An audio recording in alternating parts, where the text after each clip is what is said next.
sure. You never know. Yeah. So, yeah. All right, cool. We're live. What's going on, my fellow wealth creators?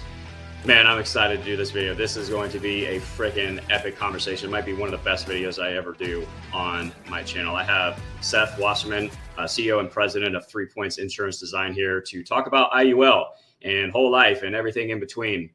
And I'm really excited about this because, one, Seth, I just got to say, I'm so grateful that you're here having this conversation with me, because I have invited so many, I don't want to say you're an IUL agent or anything, but like IUL advocates and people I've had a lot of disagreement with about IUL. I've invited them on the channel. Like, look, let's have a conversation about this. It's okay to disagree. You know, it's no secret that I am not a fan of IUL, right? If you see a lot of the content on my channel, I think it's just not in alignment with me. And I think where you and I line up, Seth, a lot is like we have a big issue with how it's actually marketed. It's not necessarily the IUL itself that's the biggest issue, even though I'm still not a fan of it. It's really the marketing around it, the way that it's presented.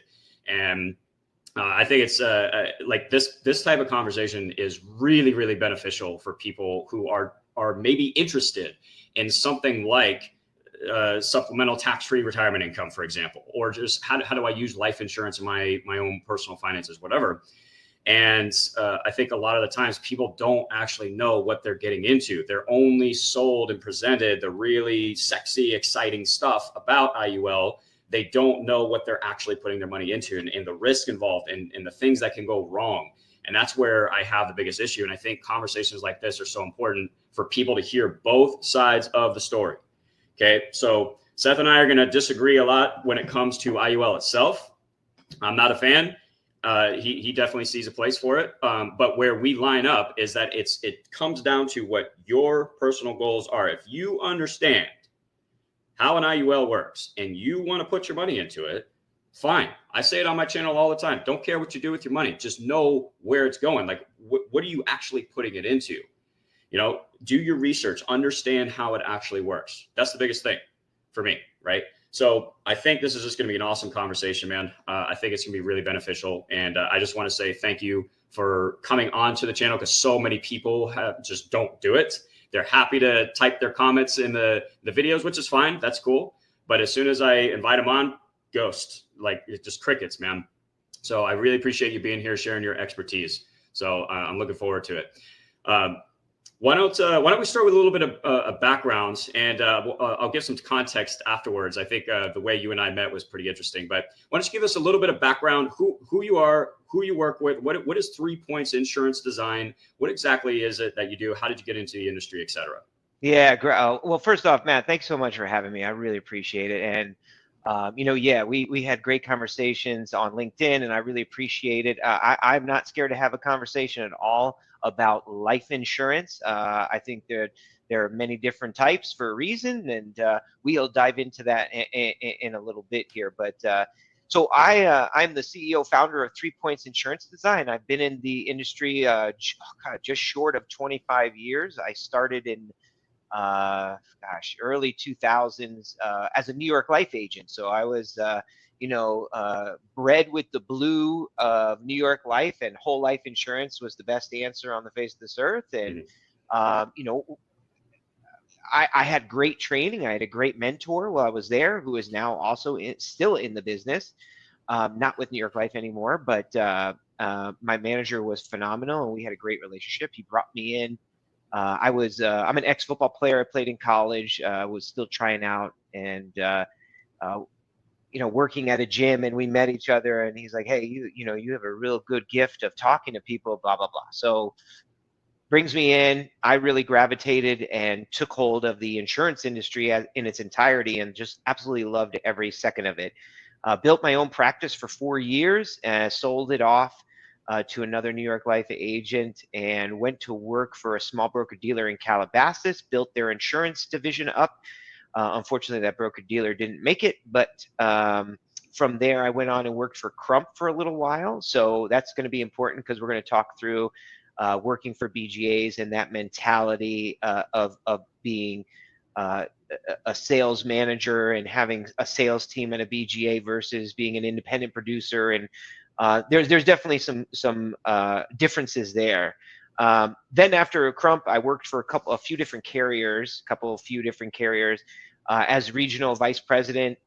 Most recently left my role as a regional vice president to start my firm 6 years ago, because I found that there was this niche and a need for correct designs and analytics in the insurance business using life insurance and long-term care. So we do life insurance and long-term care case design, and we'll dive in a little bit what that means. But ultimately, we create presentations. We work with producer group producers, independent RIA offices, independent financial advisors, CPAs, family offices.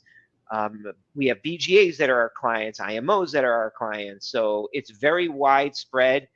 We have access to every carrier, every product in the life insurance and long-term care space. And what we do is like we spend a lot of background time going through vetting, kicking the tires, stress testing, modeling, understanding the ins and outs of every product from term to whole life. Well, term, you don't really stress test, but term, UL, IUL, VUL, and whole life. And then when it comes to long-term care, the different types of long-term care, whether it be hybrid, riders on a life insurance policy, or traditional long-term care. So that's it in a nutshell. I have a COO.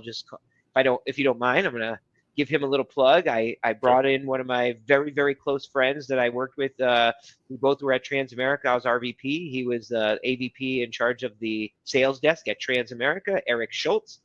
He is amazing. He's got the same mindset as me. We both are master tacticians. We love the insurance business, and we try to do everything we can to put together a full portfolio that is extremely client-centric, right? So we always think about the client first, and make sure the design lines up with the fact patterns that are given from the producer. So that's it. What's up, my fellow wealth creators? Sorry for the interruption, but just really quick, I wanted to let you know about my other company, Reduce My FICA, where we help business owners with at least 10 full-time W-2 employees significantly reduce their annual payroll taxes. I'm talking about saving $300, upwards of $500 per year per W-2 employee that gets put back into your bottom line, back into your business by reducing your annual payroll taxes. And use a supplemental health and wellness program. Doesn't interfere with any health or medical coverage that you provide your employees. It provides them with incredible benefits, not to mention it's at zero net cost to them. In fact, a lot of the times employees see a net increase in every single paycheck. So there's a lot of benefits to the employees, and it can put a lot of money back into your business. So if it's something that you'd like to learn about, I'll have a link down in the description. You can also go to the website, reducemyficanow.com. We have free training and free guides and things like that. You can learn how the program works, and then schedule a call if you think that would benefit your business. So anyways, I appreciate your time, appreciate your support. I hope it helps, and I hope you enjoy the rest of the video. Here we go. That's it. Good stuff. It's a heck of a background, man. And it's one of the things I appreciated when you and I started talking and going. Originally, the way we met was we were having a little bit of a back and forth on LinkedIn. We were both commenting on a pretty interesting post. Not going to name any names, but she posts some interesting stuff, and we had some disagreement, and that's fine. But I appreciate that, you seem to be pretty product agnostic when it comes to this kind of thing. It really comes down to what is best for the client. And I agree with that 100%. And focusing on understanding what the actual risks are, what are the pros and cons of each one of these products. And let's figure out what's going to help you accomplish your goals the best. I think that's the most important part. And what I see as an issue a lot of the times with this IUL stuff is it's not product agnostic. You're trying to shove one product down everybody's throat. It's this amazing unicorn financial product that's going to solve all of your problems. And a lot of the times that's not the case. So there's some specific things that I'd like to get into. Also, you put together an illustration for me because guys, we did a group call, Seth and I, with a couple of other agents. And it was really productive. There was no name calling. Nobody was getting mad or anything like that. It was actually a productive call. And we're going to go through that illustration later on. But I figured I'd like to start with some of the biggest issues that I have with IUL. I want to hear your take. And It's just like some of the things that are said about IUL is just, I'm not even really sure how it's legal. It's just egregious. So some of the biggest lies are just like misleading half truths, I guess I'll call them. Because I don't think anybody's intentionally lying. But here's the first part: is when I hear agents say you can't lose money in an IUL. Yeah. And Seth, I have screenshots of this stuff. Okay, I have it on record of IUL agents saying you cannot lose money in an IUL, which is not even sure how that's legal to say, because every time you have a 0 year, you lose money. There's expenses, there's cost of insurance. God forbid you have an outstanding policy loan, right? And I'm going to preface that too. Well, I don't want to jump ahead because you have a very specific way of illustrating IUL that I appreciate. I'm still not a fan of it. I wouldn't buy it, but I think the way you do it is the way it's supposed to be done.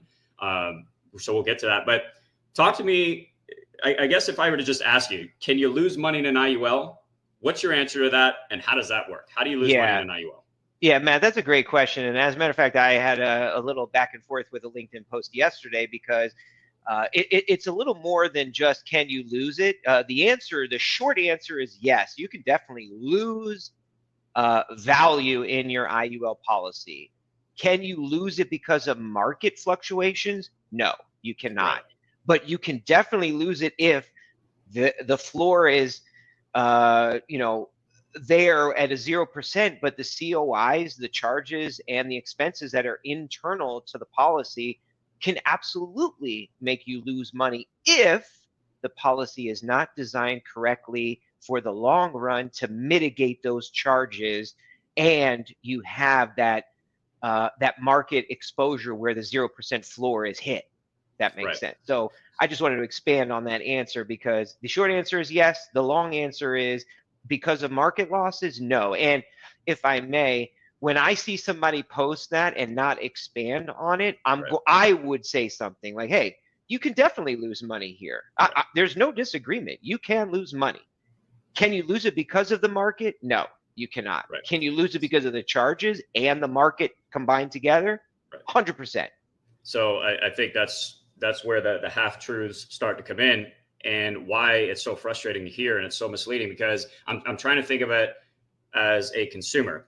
All right. If I were to hear that, because I drank the IUL Kool-Aid for a long time, I almost bought an IUL, and I would have been so pissed off after I learned how these things actually work had I made that decision without doing all of my research, because it's just not in alignment with me. But when I hear somebody say you can't lose money because of the market, you get this upside potential, downside protection, and you stop there, that sounds really good, right? And now, and what ends up happening is people make these long-term major financial decisions based on a product, based on a half-truth. Because, like you said, can you lose money in the market? No, you're not invested directly in the market, but you can lose money because the market went down, right? Because you have the internal charges, expenses, maybe a policy loan, whatever. And it's just when I hear people say you can't lose money, you can, not in the market, but you have to tell the whole story. Yeah. Otherwise, it's extremely misleading. It's just a half truth. Yeah. I couldn't agree with you more. I think they're like a producer that works with us understands everything that encompasses inside of, I'll just say, I'm going to blanket a UL policy, because when we talk about IUL, it's not just IUL, a UL, a VUL, and an IUL. It's all the same chassis. It's just the driving force behind it, whether it be an index, a sub-account, and a variable, or even the current interest rate in the UL. You've got to understand that there are charges there. And if you don't do something to mitigate those, and something goes wrong, like lowering the rate, the market, or the sub account doesn't deliver the the gross rate of return that was shown, or the net rate, you're losing money. You definitely are. So I wish more agent would be forthright with that when they post stuff or share their videos, because it's just, you're right. It's like it not telling the whole story. And I would really hate for, I would never allow one of our producers, sorry, Matt, I would just say, I will never allow any producer that works with us, it will never happen 20 years from now, their client to call them and be like, hey, my policy is blowing up, because our designs are not built that way. We really make sure that we are going to underpromise and overdeliver with any policy that we design. Doesn't matter. Even with whole life, for that matter, we'll still do the same to stress the dividend. So anyway, go ahead. Sorry. No, that's good stuff. So that kind of segues us into the next issue that I have with IULs is the illustration. Yeah. Now, again, we'll go through the illustration you put together for me later, but I think I told you this on the group call, Seth. Your illustration is an anomaly in the industry. It really is. I've never seen an IUL illustrated that way. Yeah. What I see constantly is IUL agents showing an eternal bull market, the market going up every single year, which is not going to happen. It's not even average rate of return. You can't even really use the S&P 500 average rates of return in an IUL because it doesn't have nearly as much to do with the stock market as it's made out to be, right? Because you have cost of insurance, but even aside from, and other fees, but aside from that, there's the cost of call options themselves, the options budget, because again, guys, for those of you not familiar with how IUL works, basically it's a call options strategy. That's why they're able to give you the upside potential downside protection. All right. So one of the things I tell people is like, if you don't understand call options very well, or again, at least how those things work, should you really be putting your money into this? Maybe not. But there's so many other external things that impact the performance of the IUL. You can't even really use the S&P 500 as your basis for the illustration. So it's not, we could argue it's not even really an average rate of return. You're just kind of pulling a number out of your rear end, and based on regulation too, assuming that it's going to compound every single year, which that's never going to happen, especially at some of the illustrated rates that I've seen. I personally still think that when I see an illustration at 7%, that's too high. It's probably not going to do that. And what you were talking about, like doing the stress testing and being conservative with the illustrations, you want to under promise and over deliver. That's another part of the conversation that we'll get to, because at that point, like when you're illustrating at 4.5%, 5%, that's when I ask, okay, is this really worth it? Because it's not doing that much more than a whole life policy. But talk to me. Let's move on to that part, and then we'll get into a little bit of the design as well. But what are your thoughts on what I said about illustrations and what you see out there in just regards to how you run your illustrations? Yeah. So I definitely think that. Well, first off, you touched on the regulations. Those are definitely more involved than ever before with IUL, because they want to stop the previous IUL regime where they were, arbitrarily choosing a rate of return. I'd say kind of similar to a VUL, but VUL is a little different because it uses actual sub-accounts to drive. Now, with AG 49A and AG 49B, those regulations have a formula in place that benchmarks and produces that AG 49 rate that should be used on an illustration. So regulations have come a long way to help out in the illustration process. It's still not the end all be all. And inside every UL, and really whole life for that matter, you're going to get a guaranteed, an alternate or midpoint, and then you're going to get the current assumptions. I think what the difference is in a lot of producers don't, I would say a lot of advisors that are showing IUL, they don't take that next step, right? Where you have your AG 49 rate. I'll just choose a rate that I know off of it, like a carrier. I'm not naming any carriers today, but a particular carrier that we use quite frequently, their current AG 49 rate, which they increased cap recently, is 6.42%. So the question becomes, as you pointed out, is like, is 6.42 going to happen every year, all years? No, it is not. There's no question it is not. Could it be less? Yes. Could it be more? 100%, because the cap is there. So let's just say that cap is 10.5 or 11. And the AG 49 is 6.42. You absolutely can hit that cap. And as a matter of fact, if you look back at the history of the S&P 500, which again, it's not directly in the S&P 500, more than 70% of the time, you're going to be way up there, and it's going to have a great performance, but it's going to fluctuate up and down. It is not going to be linear. So when it comes to our illustrations, what we do in all UL policies and whole life policies is we take it the next step. It's like, okay, if our AG 49 rate is 6.42 and we're comparing IUL to IUL to IUL, because this particular case and the fact pattern calls for an accumulation IUL product, we're going to take everybody's AG 49 rate. We're going to stress it by 50 basis points, 75 basis points, 100 basis points. we're going to use those same stress testing numbers and we're going to throw in 0%, whether it be 4, 5, or 6 years, because that's going to happen. You're going to get 0 years periodically. And when we do that, we're going to uncover and find those carriers and those index buckets besides the S&P 500, because there's a lot of other strategies out there, whether it be a 2-year, 5-year, or volatility controlled index strategies. We want to know who can sustain itself against those fluctuations up and down, those stress tests, the 50 basis points, the 75, the 0% every 4, 5, 6 years. Like, if you can't sustain itself and you're hitting that, like, hey, we're running out of money and we didn't even start pulling distributions out, probably not going to show that to one of my producers. It's just not going to happen. Like, Right. That means like your product can't withstand itself. And knowing that may happen, I'm not putting a client in that position. It's just not going to happen. I won't do that. I won't do it to the producer. I won't do it to the client. That being said, and going back over your question, I don't see a lot of people doing that. Yes, they may stress it.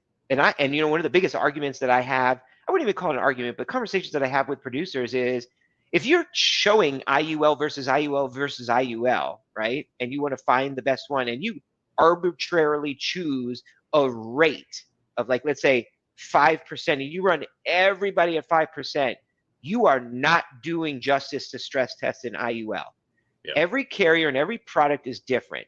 They all have different option strategies. They all build IUL different. They have different floors, some of them, and they mostly all have different caps. And if that's the case, their AG49 rate is going to be different. So let's say you have an AG49 rate of 6.42 and you're comparing it to a 6.04, and you just run everybody at 5. Well, the 6.04 is going to look much better because you only stressed it by 1.04%. Whereas the other guy, that's 6.42, you just crushed him by 1.42%. That is not how you stress test. You have to choose a basis point. No different, and I'll go over whole life, is when you stress test a whole life, you may hit the dividend by a quarter or 50 basis points, 75 basis points, 100 basis points. That's how you stress test. So I do have a gripe, and this is going back to one of the reasons why I started 3 Points Insurance Design, is because I'm really trying to break that mold of, like, how do we really prepare IUL for the under promise and over delivery to the client? That's how we do it. So I hope that answers your question. Yeah, for sure. So a couple of other points there. First off, I would say to the audience, if you're interested in an IUL, ask your agent if they have and how they stress tested the illustration or the IUL that they're presenting to you. That would be a really good question to ask them. Couple of things that I want to touch on that you mentioned. So you talked about hitting the cap.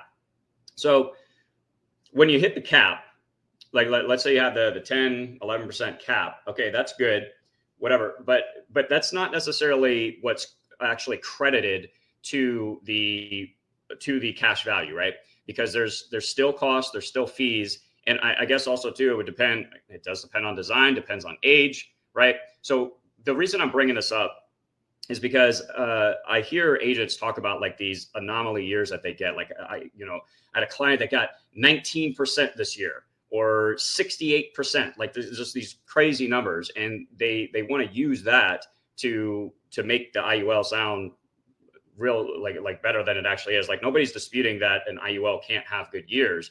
But what was the actual net increase in the cash value over the long run, right? Because you can't sell a long-term product based on short-term results, like on one anomaly year, because it's probably not going to happen again, right? So when I say like caps and people saying, oh, they got credited this amount, what's the difference between somebody hitting the cap and then what does the policy actually grow by?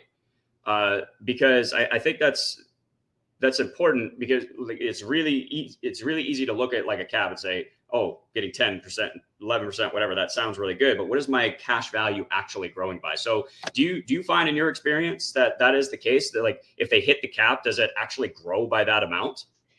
Well, this is a good question, right? Because there's so many different index strategies within an IUL, all right? So if we're specifically talking about an IUL, and I don't know what people are saying, like, oh, they got 19%, oh, they got 68%.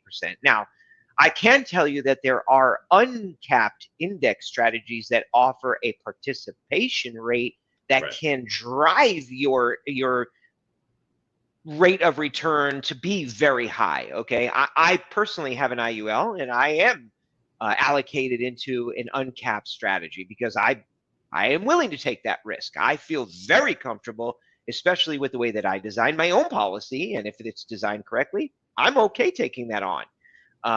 No different than mutual funds being risky, or stocks, and even bonds can have a little bit of risk, right? So, personally, my risk tolerance is I really like IUL. I built mine specifically to perform for accumulation, and it is outperforming my expectations after 7 years. So, but yes, when it comes to the cap, and you look at like a cap, let's just say 10%, I can't really say exactly what the net will be because there are so many fluctuating factors. Like, for example, some carriers may have a guaranteed bonus, a multiplier that's guaranteed, or a persistency bonus after a period of time that's guaranteed. Those levers typically, if again, it's put together and designed correctly, will mitigate the COIs and charges within the policy. So you may wind up netting 10% in a year, right? So, a lot of the contracts that are out there now do have those levers that will help mitigate the COIs, and you will net out. If it says the cap and you hit it at 10%, that's what you're going to be credited. Yeah. But again, you've got to investigate and you've got to understand. So if you just have an advisor being like, hey, this is the S&P 500 and the floor is this and the cap is this, and the AG49 is this, and they don't really dive in and understand the COIs and the charges, because you should have those in your illustrations shown. Like when I put together my analytics, which I know you're going to show here shortly, we always accompany those with the illustration itself, and we always try to include the expense pages, like the annual expenses that are going to be shown, like what it is, whether there be a premium expense charge, even the policy charges would be $50 a year. You still got to have that conversation. Like, these are the charges, and if you do this, and this, your charges are going to eat away at your cash value. Like, stop paying your premium, or does this, or you take out a loan, or da da da da. Like, you still have to overcome that, especially if you're building it for accumulation. Now, if I may, I'm just going to add one more tidbit. In the IUL community, right? I'll call it a community. Like, in the IUL product space, there are multiple IUL solutions. And what I mean by that is there are products that are specifically built for accumulation, which I think you and I and this whole conversation is all about. But there's also IUL products that have secondary guarantees that are extremely powerful and really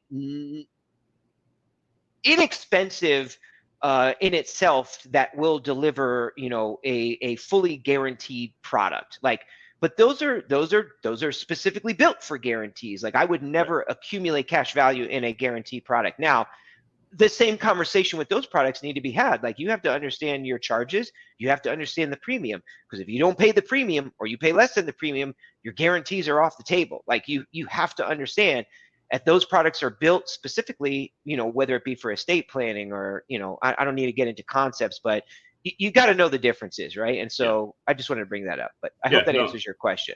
Yeah, all good points. So, one of the things I talk about on my channel is, it's not really the accumulation phase of the IUL where the problems really arise. It's the distribution phase. And to your point, are there other, like, different types of IULs you could use for other purposes other than accumulation? Sure, probably. I haven't really had time to learn about those because I'm too busy fighting what is like the majority of what is being sold. And it's all this upside potential, downside protection, 401k alternative. 401k is a scam apparently now. All this tax-free retirement income that you're going to get. And when it's sold like that, see again, when you set up an IUL, especially in your younger years, it's not really an issue, and you're not taking income, right? It's the distribution phase that they present in all this amazing, incredible tax-free retirement income that you're going to get, assuming that the policy performs as illustrated, which is not likely. But now we're starting to take all these policy loans, and we're going to show an illustration like the one you put together, Seth, that I think is much more conservative and is what should probably be done. But what's actually being sold to people right now is that you can take these this incredible amount of policy loans to get this income. And my question is always, okay, so what happens when the client has now a $250,000 loan balance over the course of however many years, and they have a 0 year, but there is interest cost on that policy loan? Because again, Seth, the way that it's often illustrated is with these participating index loans. Okay, it's not wash loans. Like the pushback I always get on this is, oh, we could just do a wash loan. Yeah, but that's not how you're illustrating it, and that right. that makes a big difference on what the policy is actually going to do. Now, if you're going to sell the client on a wash loan, then illustrate that. Yeah, and we got no gripe with that. But you can't say that you can, oh, well, the client can always use a wash loan while you're showing the policy growing every single year with positive arbitrage because of that participating loan. That's not going to happen. So that my question is, what happens when somebody has a 0 year and there's 4 or 5% interest cost on top of all the other costs and expenses? Because at this point, you're 70, 75 years old. Your cost of insurance goes up every single year in an IUL because it's annual renewable term. What happens in that 0 year? Well, yeah, good. Oh, sorry. Go ahead, Matt.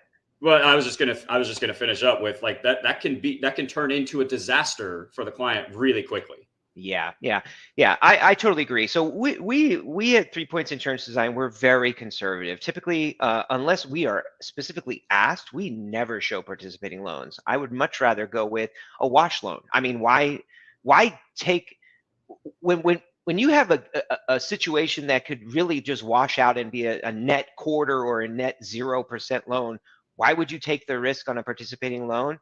Well, again, everybody's got a different risk tolerance, I guess. Because it looks really sexy on paper. 100%. Well, even with a standard wash loan, if you design it correctly, it's still going to look really sexy. It really will. You don't need a participating loan. Okay, maybe it beefs up your distributions by 10, 15%, but why? Why take that risk? Now, that being said, the risk is understandable. I get that. If you're in an IUL and you're up and down and fluctuating, you may be okay with the risk of a participating loan. I would hope if you're going to do that, as you're pointing out, at least illustrate the participating loan and have that conversation. Don't throw out, oh, I'll just do a wash loan instead, right? And B, you better have that policy had better include an overloan protection rider. And you need to have that conversation of, look, if you overloan this policy and it gets, into a position where it may lapse, the carrier is going to be like, hey, we have this formula and this is what it looks like. We're just going to lock up your policy. We're going to buy a paid up death benefit. You can no longer have access to the cash value, but there'll be something there for you that will prevent the lapsing and taxation that could occur. So if you're going to do that, have an overloan protection rider that is going to be on that policy that can be there as a fail safe. So that being said, there is a fail safe. It's just got to be used, and it needs to be there needs to be a conversation of that. We always try to use an IUL accumulation product that has an overloan protection rider. It's a no-brainer, even with a wash loan. You've got to have it there. I'm glad you brought up the riders, because I've had that's some of the pushback I get sometimes too, or like people, what the argument is, oh, well, you can always just do an overloan protection rider, and I get that. It's important to prevent the massive tax event and having the policy lapse. I guess the argument would be, at least you still have a little bit of death benefit. Yeah. But the problem with, again, it comes down to having the conversation about how these things work with your client, is that there's also a lot of stipulations involved with those overloan protection riders. You have to know what those are, because you might not, you could have it on your policy, but it might not actually benefit you depending on where you're at in the policy. So that's something to consider. What does it also do to the other benefits in the policy? Not to mention, you were sold this idea that you were going to have this amazing amount of tax-free retirement income for the rest of your life, and now it's 75, the thing's blown up. Well, it might as well not even exist anymore. Yeah, for sure. So one of the things, that's very good point for sure. Again, I think it all falls back to the design. So typically, like, you'll always see like sometimes I see designs where an advisor will show an IUL that solves for $1 at endowment. An endowment is like, either it could be like 120, 121, 125. I've seen some egregious IULs where they sell for $1 at age 100, like just to push out more distributions. Right. That's not good. That is not good. You are really putting yourself and your client in a really poor position that there is zero margin for error. Like you have no margin of error.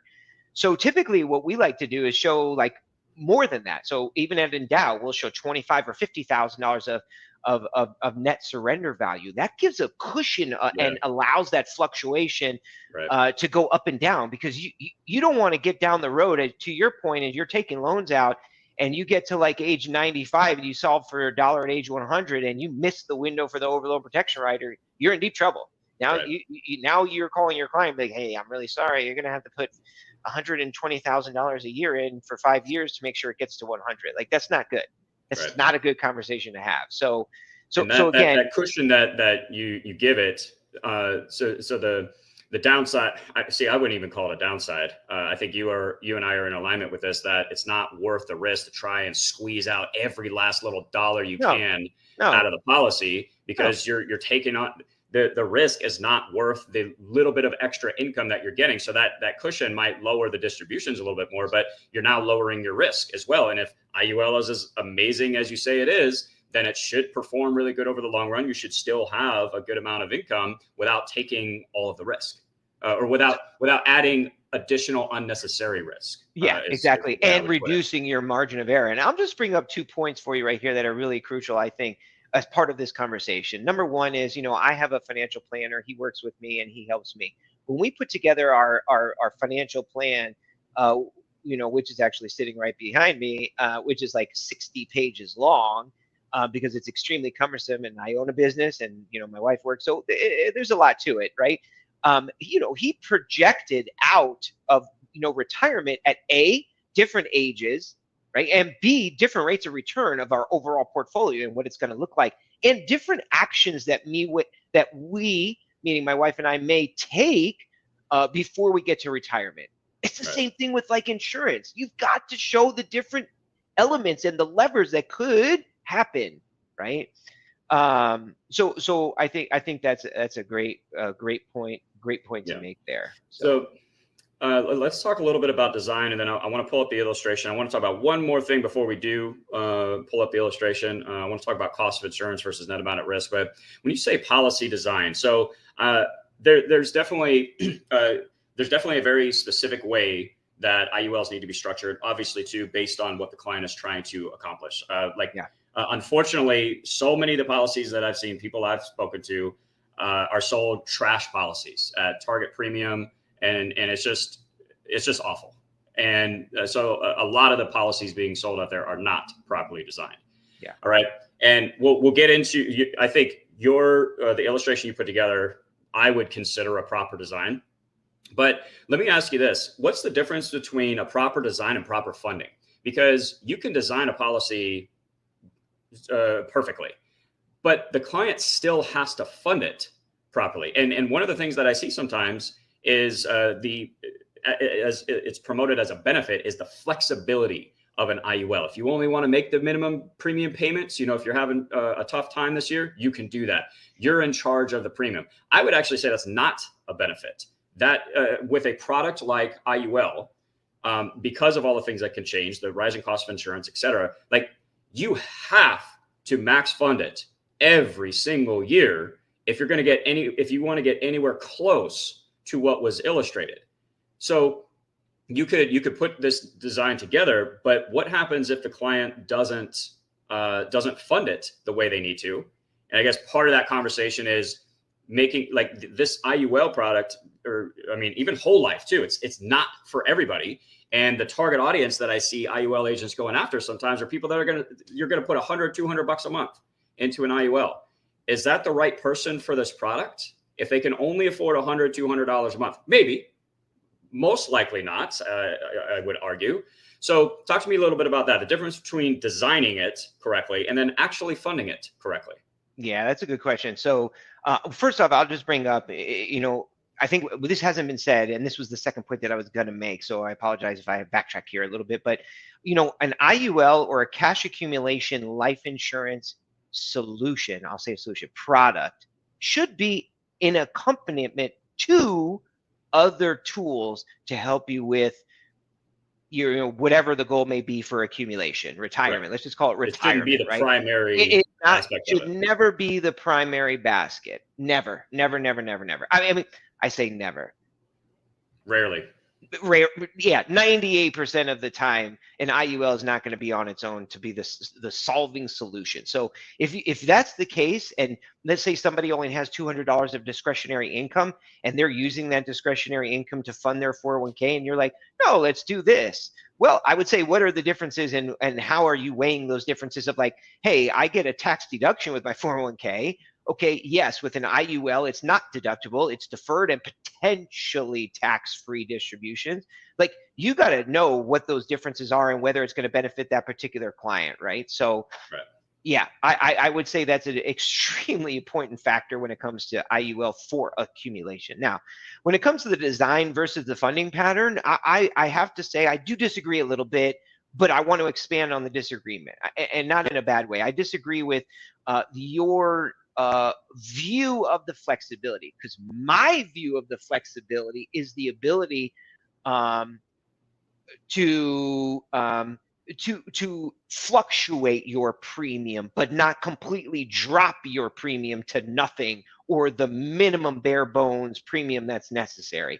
And again, this really falls back onto the design, right? So if I'm showing initially, which I know you'll bring up because this is a really good design strategy that I do and we do a lot of, is we show that flexibility like, hey, if there's a tough year, you're a business owner, and we show you max funding, and then in year 5, you're like, oh my God, I don't think I can afford this. We're going to show you what that looks like if you show a zero premium plus a 0% in year 6. Like, I can't afford my year 6 premium. But within that policy and all life insurance, in the first 7 years, you have the ability to make that up. So if, let's say in year 7, he's like, holy smokes, I just had a huge year, I can make up for that year 6 0, right? So, but again, if you're like, okay, I'm just going to fund it by target premium, and it's going to be a level death benefit, and like, hey, I'm just not going to pay, or I'm going to drop that target to the minimum just to keep the inherent no lapse guarantee, right? Because that's generally the minimum that's within an IUL, is like you have this premium that's necessary to keep it guaranteed. And most accumulation products are 20-year guarantees, depending on how old you are, right? So it could be less than 20 years. So it does have an inherent guarantee, but that's not why you bought it. You didn't buy it for the 20-year guarantee period. So when it comes to the flexibility, I think that is a feature that can be talked about, but you really want to set your client up for success. And again, I don't sell insurance anymore. I design insurance at this point. And what we're trying to accomplish with our design strategies is to show, hey, the advisor, like, look, there is some flexibility here, but you have to understand, like, hey, if you take this flexibility and you show this to your client, and your client wants to have that flexibility, you are definitely putting the distributions and or the policy in a different position than if you did this, right? So again, that stress testing, the modeling, the understanding, and the analytics of what a policy's flexibility looks like, you've got to have that conversation. I think that's the biggest issue, though, is those conversations are not being had, because everything you're saying makes sense to me. It still doesn't fit me and my goals, and it's not for me. But what you're saying makes sense. Like, because I think a lot of the people that are buying IULs, the agents are just not going into enough detail about what are the ramifications of not making the premium payment. Yeah. So you can't just say, oh, you have flexibility to pay when you want or change your premium and then leave it at that. Yeah. You have to disclose what that is going to do to the policy, because it can have a massive impact on the long-term performance and its ability to even survive. Like, you don't fund it, you set it up a certain way, but then you don't fund it properly. Now you're increasing the chances of it lapsing later on down the road. Like, just so many problems. Yeah. Right. And it's a conversation issue, and those conversations are just not being had. Yeah. So if I may, I think you bring up a really good point, man. And I think it's not really the product. And I love this. So I'm gonna challenge this mindset just a little bit, because everything that I hear you saying, which I love this conversation, is really with the advisors and the conversations, not the product, because the product does work. I can attest to that. And quite frankly, in my own policy, it's extremely flexible. I have the ability to go up, left, down, right with my premiums. I designed that way on purpose. It also has a long-term care rider. It has a no lapse guarantee rider inherently included. As a matter of fact, 2 months ago, I just increased my premium because I'm like, well, it's doing really well. I'm going to push the envelope and put more money in because I like it. But I also have a solo K. I also have this. I also have that. And you know what you're doing. And well, yeah, right. You know how the product works. Yeah, exactly. That's true. Well, I appreciate that. That is true. So anyway. See, yeah, you're right, man. Like, again, I'm just gonna say it again. I'm not a fan of it, but because there's just too many things that can change. There's too many things. It's just too many things that can go a different direction than what I want it to. Can it be managed? Absolutely.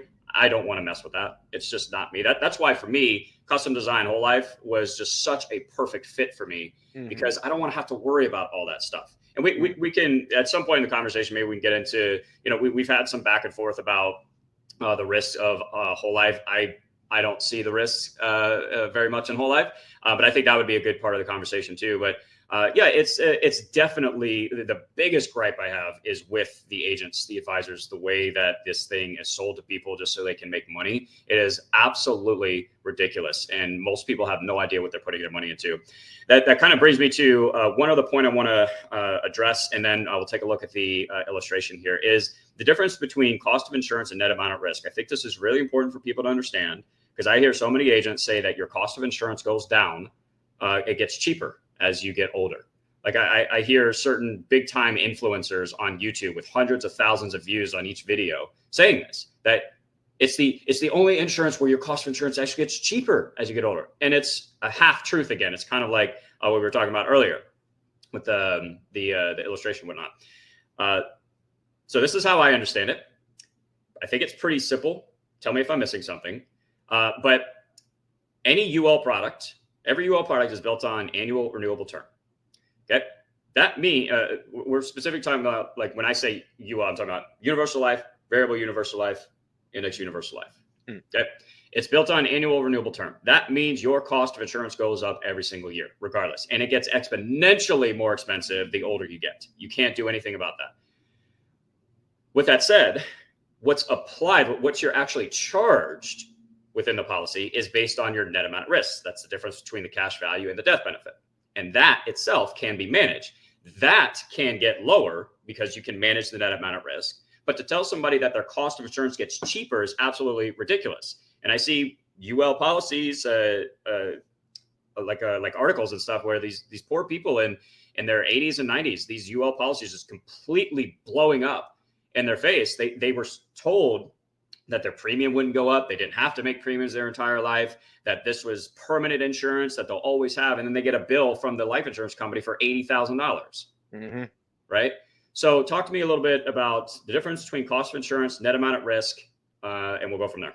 Yeah, so you're actually accurate. Your description is very accurate with regard to the net amount at risk. And however, interestingly enough, a lot of the life insurance carriers with their IUL accumulation products have figured out a way to mitigate and change the way that COIs have typically been put together in an IUL policy. So again, I'm not naming any carriers and I'm not going into any specific products, but sure, there are some IUL products where the COIs actually decrease in the later years, but you are experiencing an exchange for that where your COIs in the early years are going to be really high. Now, I really appreciate that. I think that makes a ton of sense, because if you're in your 30s or 40s and you want an IUL that for accumulation purposes, I would much rather have a higher expense in the front end where my cash is going to be necessary to be built in the long run when I want to pull it out. So the COI should be low. Again, it all comes down to your due diligence to understand the ins and outs of the COIs, the charges, include over and above the, all of the COIs, the cost of insurance, their premium expense charges, whatever the case may be that's built in, and how they work and how they will affect the policy based on different funding patterns that your client, because you've got now two different scenarios that are going on. You've got, the charges, and then you've got the funding. And if those don't coincide and they're not designed and expectations outlaid in front, then your client's going to suffer the consequences down the road. So, right. But with the proper design, and again, going into like how we do things, we do everything in our power to mitigate those COIs in the long run. There's a lot of things that you can do with the death benefit, with the way the death benefit performs, whether it be an option A or option B, because we always look at everything and every client differently, reducing the death benefit as soon as possible to mitigate the COIs to the minimum non-MEC level. There's a lot of things that can take place to mitigate it. But just going back to your question, there are some very intricately designed IUL products that have figured out a way to mitigate the COIs in clients when they reach that 80 to 90-year-old mark, and more front load it, so that way when you get down the road, it kind of mitigates the error factor, so to speak, for that policy to lapse. So yes, there are some that will constantly increase, and there will others that will increase and then level. There's others that will be really high, kind of level, increase, and kind of fluctuate during the policy. But we've done a ton of analysis of this, and typically look for the product. Like here's the thing.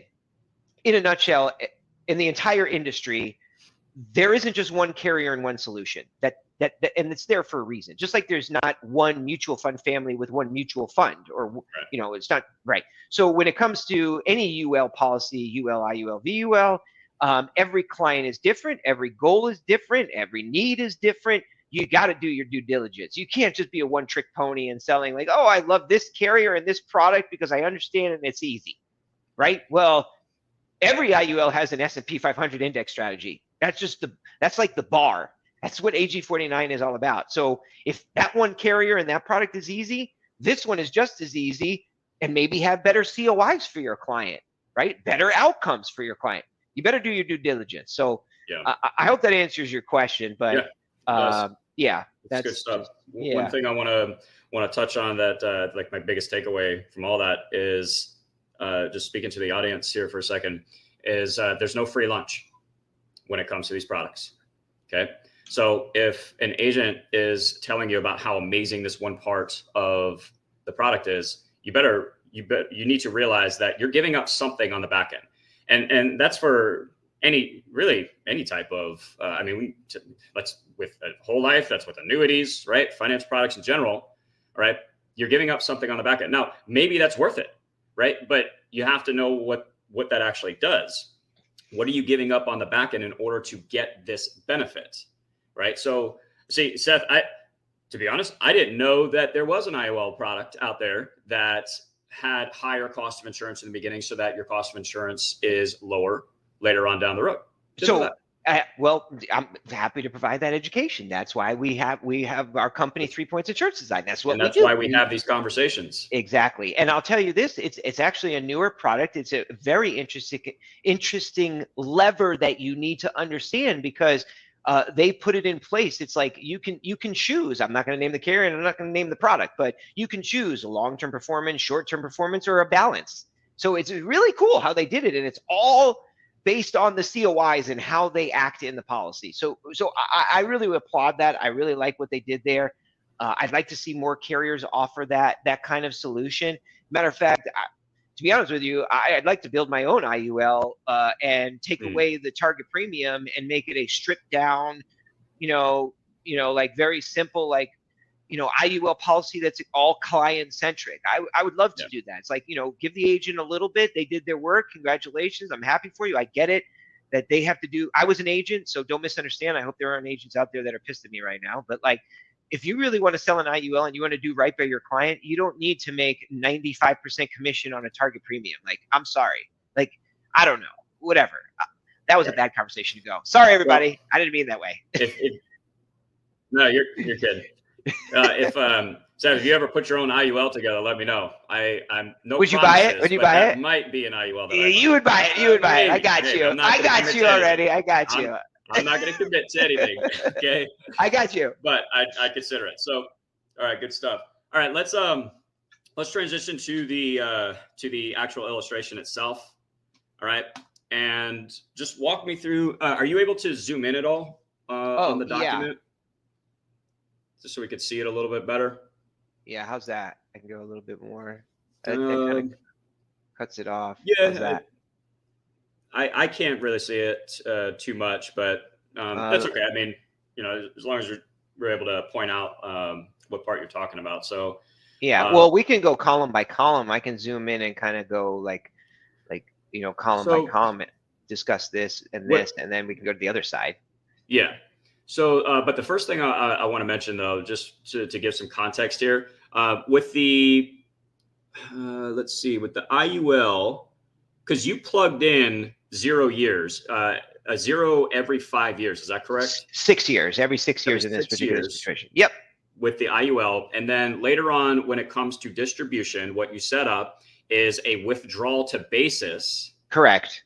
And then wash loans afterwards? A wash 100% loan? Standard loans, wash loans. That's correct. It's a wash loan after year 10. Okay. Mm-hmm. So in my opinion, again, I'm not a fan of IUL. That's fine. But this to me is a lot more in alignment with what I think an IUL illustration should look like. Let me put it this way. It's more realistic, right? Because the market's not going to go up every single year. And so many things can change inside of the IUL that can impact the long-term performance as well, right? So I want to just kind of give a framework of how you put these things together. So go ahead, walk us through it. Yeah. So exactly. So again, I'm not naming the carrier and not naming the product, but basically you have a whole life versus IUL. And let's just say this: I really love the use of whole life and IUL together. I also love when you use whole life by itself, and I like IUL by itself.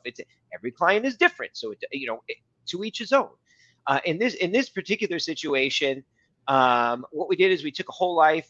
This is their current dividend. We're paying $1,000 a month until age 60. We're kind of letting it cook for like 4 years, and we're showing max distributions from 65 to age 100, which is right here. And this is, by the way, this is our custom analytics that we have, which show side by side. So sometimes if I may, I'll show like 1 carrier, 2 carriers, 3 carriers, or we do, by the way, a ton of policy review work. Obviously, to your point earlier, with like upside down UL policies, like we do a lot of loan rescue work. I mean, there's nothing we cannot do. We do premium financing, the whole 9 yards, straight. Yeah. So anyway, real quick, Seth, can you zoom in just a little bit more and then just scroll over when you're ready? There we go. That's better. I can actually see. Okay. See, on my screen it looks different. So sorry. Yeah, gotcha. So by the way, the client here I used is a 36-year-old male, best non-smoker as per the upper corner here. So in the whole life again, no flexibility, just straight dividend all the way through. Max distribution. I'm going to scroll down a little bit from age 65 to age 100. And you can see the outcome, because I was, obviously, again, solving for that cushion all the way to age 121, although you can't see it because this analytics only goes for 70 years. And are you doing a reduced paid up on the whole life? Oh, yeah. And then it's, what's the income? The income in the whole life is $29,695 using a linear 5.75% dividend, which not to kind of go there, but that typically doesn't happen, right? Same as an IUL, like you don't get linear dividends. Right. Well, it's let's actually talk about that really quick, because we had a good conversation, good back and forth about that during the group call. So the first thing I want to address, you said that the whole life has no flexibility. While it might not have as much flexibility as a UL product, go ahead. Yes. You do have some flexibility. Oh, I definitely do. You can definitely do. Yes, absolutely. I just want to clarify that you do have flexibility. It's different. Yes. But if 1 year, for example, on my policy, if I wasn't able to make the max funded premium amount, I don't have to do it because I have it set up I did mine a 25% base premium and then 75% paid up additions. So if I don't want to, if I can't pay the paid up additions, that's fine. My minimum is just the base premium. So I just want to clarify that. Yeah, thank you, Matt. I appreciate that. And absolutely, whole life does have some flexibility included, not as much as a UL will have, but there definitely is. Now, no different than an IUL. You've got to understand whole life and the different dividend options and how to create that flexibility. And if you're just designing a straight whole life and you think that it's going to show flexibility, you're 100% incorrect. And Seth, I've seen that, and I've worked with clients that they are pissed. Yeah. I have one client, he's a good friend of mine now. He saw my policy because I share my stuff on social media and whatnot. He's like, I don't think, because he had a policy set up, but it was 100%, almost 100% based policy. When we actually looked at it, he's like, this is not what I wanted. I wanted what you have. Let's set that up, right? Yeah. So you're 100% right there. And then I did want to mention too, like with the dividend rate, that is a gross number. I don't even really like using the dividend to sell whole life insurance. No. It's just like, these things typically net 3 to 5%. Tax deferred, maybe tax free later on if you set it up correctly, right? That's typically what's going to happen. And then you'd mentioned earlier about dividend risk. So again, just to clarify, to make sure we have context here, all right, is the dividend guaranteed? Of course not. But these companies have never missed it. A lot of these companies have never missed a dividend payment. The one I set my policy up with, 119 years straight, they've paid a dividend. The second one that I set my policy up with, 146 years straight. So where I push back a little bit when I hear agents, advisors, whatever, talk about, the dividends aren't guaranteed. Well, right. But if we're comparing IUL and whole life here, okay, it's much more likely that what you see on the whole life illustration is going to happen versus the IUL.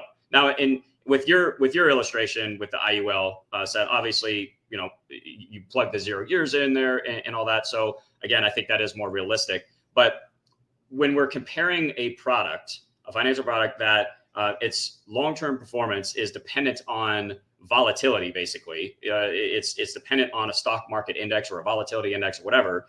Okay, versus a company that has never missed a dividend payment. Well, you can't really compare the two. And I've seen people make those comparisons, and it's just never really made any sense to me. Yeah. So I just wanted to point, just give some context, point a couple of things out. So go ahead. Yeah, no, excellent factors that you pointed out there. And I'll just say this again, like we talked about this. It's all about risk. Like if whole life definitely has a much lower level of risk than an IUL would. There's no question, absolutely no question. The fluctuations of the dividend are going to be a lot lower than that of an IUL fluctuation between a floor and a cap. Right. There's no debating that factor, 100%. You'd be amazed at how many people do try and debate me on that. There's no, you can't argue that. I mean, it's like the difference between a bond and a stock. Like obviously one is less risk than the other. It's the same thing. A whole life is like a bond-like insurance product, whereas an IUL is a little more, like I'm not going to say, but it's a little more risky. Let's just say that. Okay. I know what you're saying. Yeah. And, 100% agreed. Yeah, thank you. So what I did on the IUL, again, as you pointed out, is same premium amount. I used a minimum non-MEC DB, and besides the minimum non-MEC DB, so this is a max funded policy. I'm using the premium to purchase the lowest amount of insurance to be able to keep the COIs as low as I possibly can throughout the entire policy. Is it a level death?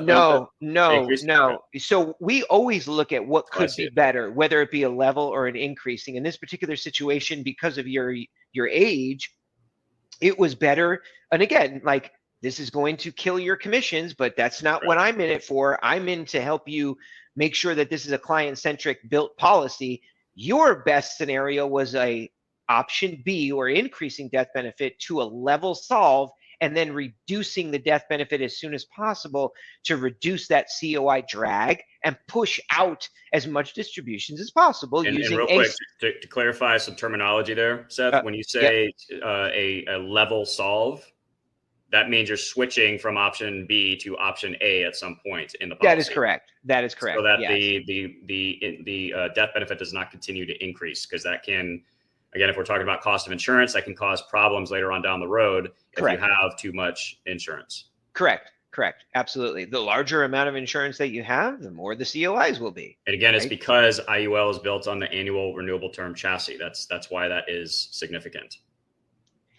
Right. So as far as the IUL is concerned, I just want to point this out. Besides 0% being every 6 years, I match the rate to the dividend of the whole life. The actual AG49 rate on this IUL product is 6.42%. So it is pretty stressed. I would consider that pretty stressed. It's about 67% basis points of a drop. So you're really hitting a point where that margin of error is there to make sure that it's covered. So that's just another point in the IUL, right? So as you look, right, so I did the same thing on the whole life, minimum non-MEC DB. I actually blended it 50-50. That's the max that it can be blended. I try to include as much PUAs as possible so that the more of the 1,000 per month went towards the paid up additions rider versus the death benefit, right? So, but again, it's really hard to compare, because these are they kind of move very similarly in this particular situation. If I would have ran the IUL at AG49 rate and not put 0% every 6 years, there's no question that on paper, I'm going to smoke the whole life. There's no question. Yep. I'm going to crush the whole life. And it's they are really tough to compare, because they're just like totally different products. They really are. Exactly. It's and again, like I kind of mentioned this earlier, but I love the diversification strategy of I call it the sequence of returns risk, like utilizing a whole life and an IUL in conjunction. If you like to take that risk in an IUL and you're okay with the fluctuations, I would tell you this: add a whole life. And when you have a 0% year during distributions in your IUL, don't take from your IUL. Take from your whole life. Now you can you mitigate that returns risk, and you have a whole life. You pull a little bit from here, right? Your IUL can rejuvenate itself from that 0%. Now the Same IUL thing is as a 401k. Or same thing as a 401k. Any type of stock portfolio. Yeah, exactly. I like that. 100%. That makes sense. Yep. I actually have an analysis that we've done with that concept, reduction of sequence of returns risk. I love that. I love it as a concept, and it creates like an efficient frontier where the two products can really perform nicely together. Right. Anyway, but in this particular analysis, it's just orange and apples, right? Same premium, just to show the outcome. And if you look down here, okay, yes, in the IUL, I got roughly $3,000 more of distributions. And right here, what I'll show is in the yellow line, you can see the IRRs on the death benefit and the IRRs on the cash surrender value at this point. They're pretty similar. I mean, there really isn't a lot of differences. I will point out this, and again, not to, for whatever, don't misunderstand. I'm not trying to say anything about whole life, but I don't like the interest rates in whole life. I think they're too high. I think they're pretty egregious. But what do you mean the interest rates, like on illustrations? Yeah, like the loan interest rate, even on a standard loan in a whole life. Oh, you're talking about the loan? Yeah, the loan rates. They're a little bit egregious. Sorry, that's what I should have said. Is the loan rates? I think they're too high. So mine's 5.5% right now. Yeah, that's high. Is it? Well, so I mean, what would it be? What would it be in this IUL? 0. Oh, you're doing the wash loan. I'm sorry, which you don't have the option to do in a whole life policy. Correct. Sorry. Thank you, Matt, for specifying that. That's the only thing that when it comes to accumulation, personally, I don't like. I wish whole life had the ability to have a different loan rate for distributions, because that would make the whole life like really sing. But you're also paying for a guarantee, and this is just again the differences between the two products, and coming down to what's going to be best for you. Obviously, too, this is going to depend on how much you're able to fund it. But where I not really push back, but just like another feature that so like you're saying that the whole life policy doesn't have the wash loan like the IUL. That is true. But the IUL doesn't have the dividend like the whole life policy does. So I could turn my dividend into my income stream at that point. Now, granted, would it be $29,000 per year? Probably not. But if I'm okay with that, again, and I'm not relying on my whole life policy for my entire retirement income, I'm looking at it as a supplemental source of retirement income. Well, then I don't even have to mess with loans. Like one of the policies that I have, again, when you really set these things up good, and like I like doing large upfront dump-ins to like really kickstart it. And it's no guarantee, but because dividends fluctuate. But the policy that I have set up right now, the dividends by the time I'm 70, 75 years old is gonna be pretty significant, at least from a supplemental income standpoint, right? For sure. So again, just understanding the differences in looking at different numbers, whatever, is really important so that you can decide what's best for you. Because that made sense. That made a lot of sense to me. Yeah. Right. Like, hey, I don't even have to take policy loans if I don't want to. I just turn my dividend into an income stream if I wanted to. Yeah. So yeah, all good points though.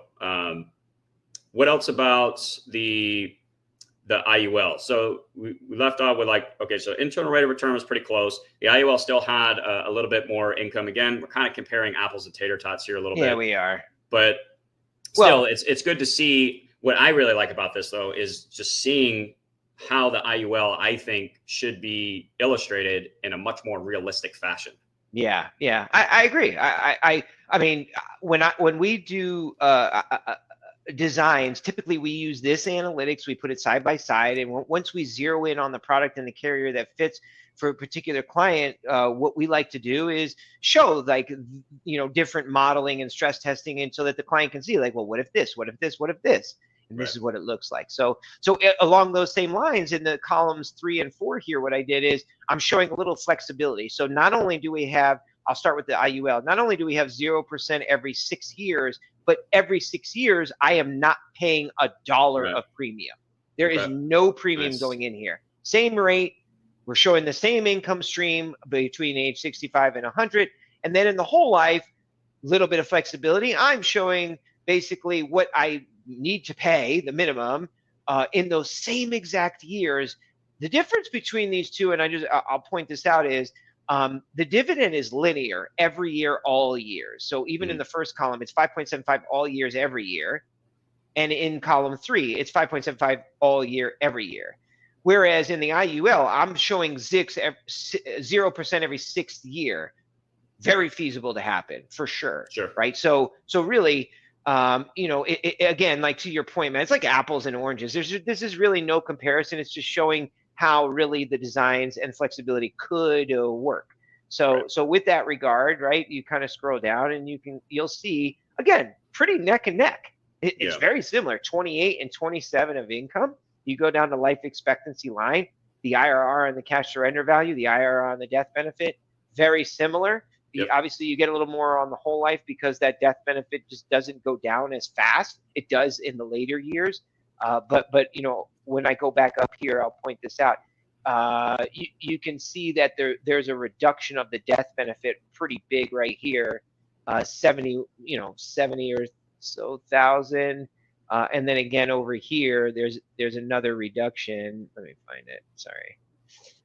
Right here of about 70,000. So that's for the IULs. That is for the IULs, whereas the death benefit in the whole life kind of stays there until you start taking distributions. And are you?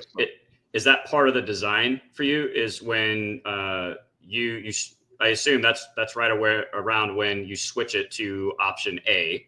Correct. And then do you manually reduce the death benefit yourself at that point? Some carriers require us to do that. Other carriers have a selection, like a button that you can check that will do it automatically. And a lot of the carriers that we utilize have an in-force policy management system that you can A, set an alert, B, have a letter be sent out. So there are infrastructures in place to make sure that you as the advisor is alerted, the client is alerted to make that switch and to reduce that death benefit. And we're reducing it. Again, we start with minimum non-MEC, but because it's increasing, eventually it kind of has that corridor being pushed by the cash value. So we want to, again, reduce that death benefit to kill the drag of the COIs to kind of push out that Makes sense. Yeah, so that's how we good did stuff, it. man. Can you scroll down a little bit more towards where the income is? Yeah. So I want to wrap up the illustration with this, and I got just a couple more questions I want to ask you, get your thoughts on. For sure.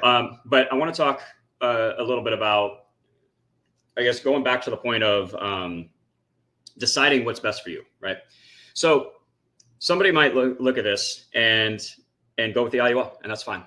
See, when I look at this, I really appreciate how you have put this together. I really do. Thank you. For me, when I look at the numbers, though, I still don't see enough additional reward to take on the risk of all the things I can change, all the things that could potentially go wrong with the IUL. There's not enough juice out of the reward. squeeze. Okay, so for example, if the IUL in the long run is going to outperform a whole life policy by 50 basis points, maybe a full percentage, maybe 1.5%, is that worth the additional risk you take with the IUL? For me, the answer is no. Maybe the answer is yes for you, especially if you work with somebody like Seth. Yeah. For me, it's yes. For you, it's yes, and that is totally fine. Yeah. Nobody's right or wrong here. No. Right? It comes down to what makes sense for you. And also, are you being presented with the right options, with the right information? Is the agent educating you about how this thing actually works and what needs to be done? All those other pieces, moving parts that we've already discussed, right? And for me, I see this and I'm like, whole life still makes sense. Which brings me to one of the final questions I want to ask. And I think I brought this up to you on the group call, Seth. But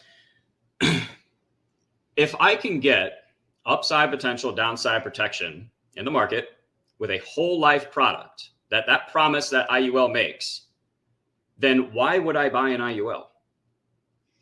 Yeah, I think that's a great question. I mean, I think it's going to boil down to I think risk tolerance has a large factor involved here. I personally don't mind the fluctuations because I feel very strong. And again, going back to some of the conversations we had earlier, there are carriers over the last 20 years, from 2024 to 2004, that have averaged over 7% in the IUL. Over 7. That's over their AG49 rate. That is over promising. And that is under promising and over delivering. They really did a great job with their products. We know those carriers and we know those products. We believe those products and we believe those carriers will do the same thing in the long run. Obviously, no different than any stock market return. You can't predict the future based on past results. Right. There's no question. The same with the dividend in a whole life. You cannot predict what the dividend is going to do just because it's paid out over the last 146 years. You don't know where it's going. It's gone down when we had a big problem in the interest rates. Yeah. Even a 25 or 50% basis point drop in a whole life is pretty significant. There's no discounting that. No, you're 100% right. But I would fall back on the IUL as being a solution if your risk tolerance and you're willing to take those fluctuations are there. If you don't and you want something more like a bond-like return, then go with a whole life. I mean, or if you want like a balanced portfolio, then do a little bit in both. Yeah. I mean, that's just the way it answers. But from an IUL standpoint, I will say this: you better design it correctly. You better be client centric. You better have your client's best, interest at heart. You need to explain it fully, upfront and open and honestly. And I would tell you to do your homework. Don't just be a one-trick pony. I've said this a couple times. You can't just sell one. And forgive me, Matt, I'm going to do this. You can't sell one product, and you can't sell one carrier, and that includes whole life. You just can't do that. It's just 100%. Not full planning. So 100%. And also, can I say one more thing before we wrap up? I hate the concept infinite banking. I think it's the worst concept on the face of this earth. Oh, maybe we can do another video on that. I know. It's not infinite and it's not a bank. Just like you can't call an IUL a bank of you. It's life insurance. It's cash value life insurance. Let's just call a spade a spade. Sure. No, that would be a fun conversation because I am a fan of it. I don't care about the name though. I don't I care about the concept, the strategy itself. A whole life Call it whatever you insurance. want. Yeah, a whole life cash value life insurance is extremely powerful. It really is. There's no question. But it isn't infinite banking. It is not that. It's just, those are play on words. Just like when you called out IUL people saying that, 401ks are scams, it's just a way to sell. And it's just, personally, I have a problem with it. I mean, you don't see a single whole life carrier ever promoting infinite banking, ever. They never bring that up. It's just not the way to sell. Just like an IUL carrier will never, say that a 401k is a scam. They won't do that because it's just inappropriate. But no, I agree. We can definitely do another call on that. That'd be a lot of fun. But I do want to finish up with just a couple of other points about the question I asked you. With regards to, I mean, you're right that the dividend can fluctuate, whatnot. My pushback to that, and I don't want to go too far down a rabbit hole. We're already at an hour and 20 minutes here. This has been awesome. But with regards to, if that were the case, you're right that it will obviously make a difference and can make a pretty significant difference on the performance of the policy. But my pushback to that is it doesn't put the policy at risk of potentially lapsing. Now, the argument would be that if the IUL is underperforming, there are things that you can do, levers that you can pull, adjusting the death benefit to manage that. But again, I just go back to how many people are actually going to do that? How many agents know how to do that? Is that being actually presented to them? With a whole life, it might underperform and that's going to be frustrating, but I don't have to worry about it. And that's why it's such a good fit for me, is I don't want to have to worry about all that stuff. That's why the IUL doesn't work for me. And I would rather use, if I wanted to get that upside potential, downside protection in the market, and I wanted to take a little bit more risk with my dividend, because that's how it works. They take your dividend, they invest in call options in the S&P 500, goes up a certain amount, they double your dividend or whatever multiplier, right? So you can get that same upside, or similar, I don't want to say same, similar upside potential, downside protection in the market without all the other stuff that we've talked about with IUL. But again, it just comes down to your own risk profile, your risk tolerance. How much do you want to deal with? How much do you want to manage this thing? Do you trust your agent that you're working with, that they know what they're doing, right? Are they even educating you about this kind of stuff? Did you know you can get that in a whole life product, right? So if that's what you're drawn to, maybe that works, maybe it doesn't. I don't know. Got to know your options. You got to know how they work. So that's what I'll wrap up with, man. This has been a lot of fun. I can't wait for the next one. I definitely want to, I think it'd be fun to do the infinite banking video, but any final thoughts, anything? I feel like we've covered a lot, man. I feel like this was really good for people, but is there anything that maybe I didn't ask you that we didn't cover that you think is important for people to know, or do you think we covered all our bases here? Yeah, no, I think this call has been awesome, and I really, really appreciate the opportunity. I hope that it was extremely educational for a lot of people out there, and for clients to understand the differences between the two products and the risks between the two products. It's very similar to you taking on the risk of letting somebody borrow money from you personally. I would never take that risk on. I think it's extremely risky. And that's why you see banks raise their interest rates, because they know that there are people and there are qualifications you have to go through to borrow that money. I mean, to some, that a personal loan risk may be one to be taken. I don't know, but I would say if you're willing to take on a personal loan and let somebody borrow money from you, which is extremely risky, I would say you probably have the same risk tolerance to buy an IUL. So. Right. Good stuff, man. So if somebody has questions, wants to connect with you, what's the best way to reach out? Awesome, man. I appreciate that. So again, our website is www.3pointsinsurancedesign.com. My email is Seth@3pointsinsurancedesign.com, all spelled out. I know it's long. I apologize for that. I'll put it on the screen for everybody. I'll put it in the description too. I appreciate that. Thank you so much. Yeah, that's how we do it. We do not just plug for our business. Ultimately, people come to us because we know the market. We know how to do it. We are the best. There's nobody else that can do things that we can do. We have access to every carrier, every product.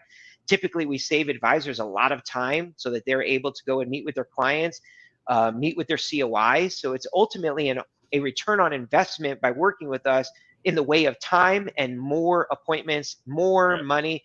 I have clients that have worked with us for quite a few years since we started, since year 6, and their year-over-year ROI is upwards of 40% because they work with us, because they don't have to worry about calling this BGA, this carrier, and this person and that person. Right. We do it right the first time. We do our homework, and we do everything that we can to make sure the clients are taken care of. So it's awesome. That's it. It's good stuff, man. I would say go follow Seth on LinkedIn as well. We're always having not just you and I, Seth, but I see some of the comments that you make on some of these posts, and that's why I really enjoyed our conversation. I think we actually do align on a lot of things, and we have a lot of the same issues with some of the trash that is out there. So follow Seth on LinkedIn as well. Always good stuff, and really appreciate this, man, and looking forward to the next one. Absolutely, Matt. Thank you so much. This has been wonderful, man. I appreciate you. All the best to you and your family, and definitely next time you want me on, I'm on. Sounds good, brother. Appreciate you. All right, we'll talk soon. Take care.